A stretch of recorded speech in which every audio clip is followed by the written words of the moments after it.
अब उसमें एक खराबी क्या होती है कि गरीबी जब ज्यादा आ जाती है तो लोगों के पास बूढ़े माँ बाप के इलाज का पैसा नहीं होता है। 4 बच्चे देने के बाद गाय अब किसी काम की नहीं बचती है, तो क्या लगता है वो गाय को रखेगा?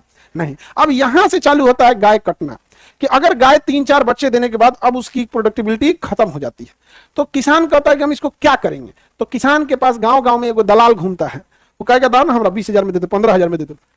10-15,000 में क्या कर लेगा? खरीद लेगा, तो उसको बेच देगा और वो अल्टीमेटली कसाई को बेचेगा। अगर छोटा दलाल है तो कसाई को बेचेगा, बड़ा दलाल है तो बांग्लादेश से ला देगा, बड़ा दलाल है तो बांग्लादेश से ला देगा।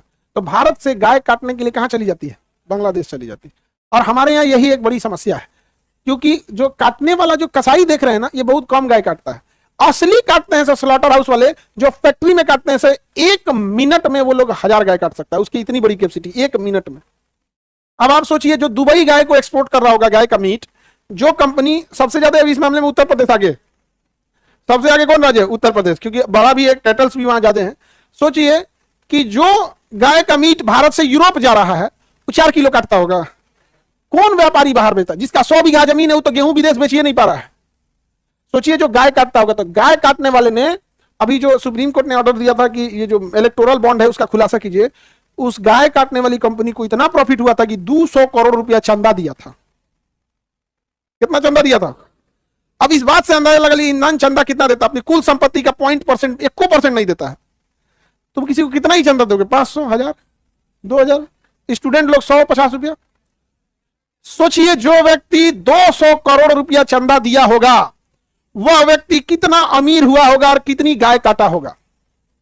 तो ये जो गाय काटने वाली चीजें हैं, ये जिस दिन पॉलिटिक्स से हटकर धरातल पे आ जाएगी, गाय काटना बंद हो जाएगी। क्या 370 हटाने से ज्यादा टफ है गाय काटने को रोकने के लिए? नहीं, एक झटके में लगेगा गाय काटने पर रोक लगना, एक झटके में। सुप्रीम कोर्ट ने एक झटके में यूसीसी रोक दिया, सरकार एक झटके में किसी चीज को डिसीजन लेती है, एक झटके में पारित किसान विधेयक रोक ली। गवर्नमेंट एक झटके में चाहे तो रोक सकती है, लेकिन जैसे ही इसे रोकेगी, उसे चुनाव में बोलने के लिए एक मुद्दे खत्म हो जाएगा। ये अच्छा सिलेबस से खत्म। अब क्या बोले? पढ़ाई लिखाई पे तो बोलिए नहीं सकते, महंगाई पे बोलेंगे तो अपने मारेगा हमरा, रोजगार तो देवे नहीं किए हैं, और क्या कहे? डॉलर तो ढह गया।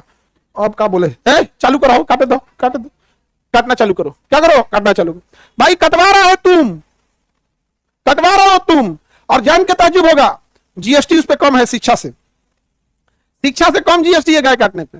आप पढ़ रहे हैं तो ज्यादा पैसा दीजिए, काटिएगा तो उन्हें कम में दीजिएगा। गवर्नमेंट खुदे कटवा रही है, हम लोग से कहती है कि गौ हत्या पे रोक लगा। कटवा क्या रहा है तुम क्या इस देश में आप जो चीज जानवर बैन है आप उसे काट सकते हैं? नहीं काट सकते। जो जानवर बैन है आप नहीं काट सकते। आप पे